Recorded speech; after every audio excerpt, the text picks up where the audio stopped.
I'm going to try something a little bit different today and share some personal thoughts, hopefully mostly from my heart. Our world isn't broken. I hear that over and over again, and I agree. There is a shift that needs to happen. But we're simply at an inflection point. We didn't get here on accident. That said, you don't need to be an intuitive person to feel that something is wrong, something is off, something feels tight. Many things are going awry. And it is an indicator, a clear indicator to me, and I think to many of you, that it is time to shift paths. Our systems are shutting down. I currently own a gym. Not for much longer. I'll talk about that more in a little bit, but our healthcare system is letting us down worldwide, especially in the US. It's the people that need care aren't getting it. Everything is driven by profit. People are getting sick and dying because they're not being educated properly on what's actually good for them. And we started with such good intent. And that's the thing. It always starts with good intent. And that's why it's not broken. It's just time to shift our intent. Our monetary system is causing destruction to our planet. It is causing wealth to be accumulated at the top at the sacrifice of 99% of other people. If you're familiar with Oliver Anthony and his music, which may hit or may not for you, it doesn't really matter. He hit a nerve with people because people can feel the rich men north of Richmond doing things that are not good for the whole. And it's important to know they are not the enemy. They are not bad. They have families. I really don't believe that they are out there to get other people. What I do believe is they're incentivized in a system that is broken, or a system that, see, I catch myself in my own language, a system that needs to be shifted.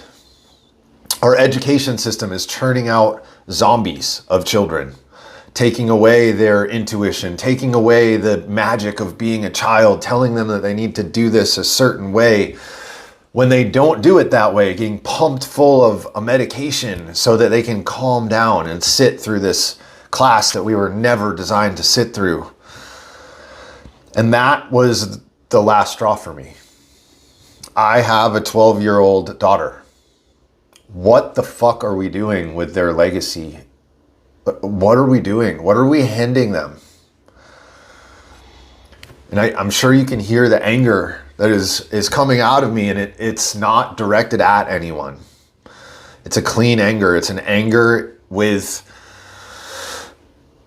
a lot of different things. But that anger I can use as fuel. I don't send it out at somebody. That's how we got here. Everyone's saying it's your fault. You did this. You didn't get a vaccination. You didn't eat this thing. You didn't recognize my sexuality. You. But it's not you, it's me. It's all of us. And so it's time to start charting a new path. So many people have given up. And I understand. And honestly, I am teetering on the edge of giving up myself. I get it. Life is not fair and it is not easy. Some stuff about me so that you know where I'm coming from. I was born into an alcoholic family.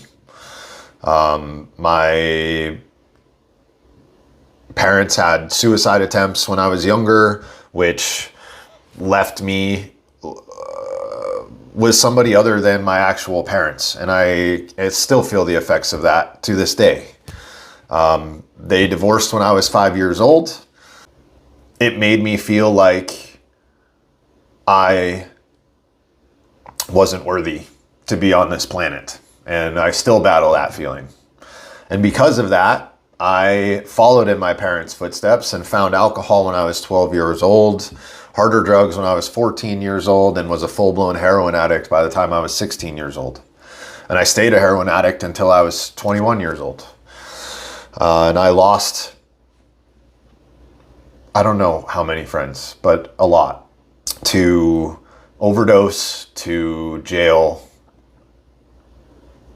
And At 21, somehow by the grace of God, I had not found God at that point.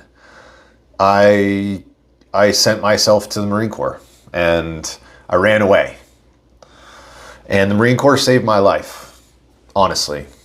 And it made me think and act and be a way that was out of alignment with who I actually was. I am such a sensitive person at my core, and I didn't discover this until maybe a year ago. I remember from when I was a kid, but I just shut it down. And the Marine Corps certainly shut it down even farther. And so I came out of the Marine Corps in a state where I just was ready to be an alpha and attack the world and take life by the balls and get what I wanted. And so I opened a business and it was pretty successful. And I sacrificed myself and my family. And I'm now in the middle of a divorce. Luckily, it's the most amicable, loving divorce that I've ever seen, but it's a divorce nonetheless. That my 12-year-old daughter is certainly feeling the effects of. I destroyed my life for that business because I was trying to fit into a system that needs to be adjusted. And so here I am now in this moment, right this second. I've been on a sabbatical for almost 3 months, and I have just been reflecting and contemplating and thinking. And this comes at a high price tag. Although my business was successful a couple years ago, it started to fall apart as my life started to fall apart. And very much I am financially on unstable and shaky ground. Within months, I have no idea how I'm going to be paying my bills. And still, I'm choosing to shut down my business so that I can create the space to help shepherd this transition, whatever it might look like. And I honestly have no idea what this is going to be or how it's going to look. And that's what's so terrifying. I'm just fully leaping into the void. And this video is to ask you to consider how you can help with this transition. And I don't think it's everyone's job to just wipe their hands clean and start something new. That's not what I'm asking of you. What I am asking is, how can you bring your awareness inside of you so that you can choose what is actually true for you instead of what society says is true for you? What I know is that I need to give up the need to know. What I know is that I can't do this on my own, although I really, really want to. It's time to let go of the thought that this is everyone else's fault. It's not. There is no one else. There is no one else. You are me, is that tree, is that rock. So go ahead and point your finger, but remember that you're just pointing it back at yourself. The path forward is love. Not pointing out what people are doing wrong, not correcting people, not trying to get people to see it your way. In fact, the opposite. Try to see it their way. That is the only way forward. Generosity, kindness, wisdom, contemplation and slowing down, embodiment. So yes, I'm asking you to take a leap. I'm asking you to be a light for the world, to lead not by what you say, but through your example. Show people, show the world that there is indeed a fork in this path, that we do still have a choice. Our children's lives depend on it.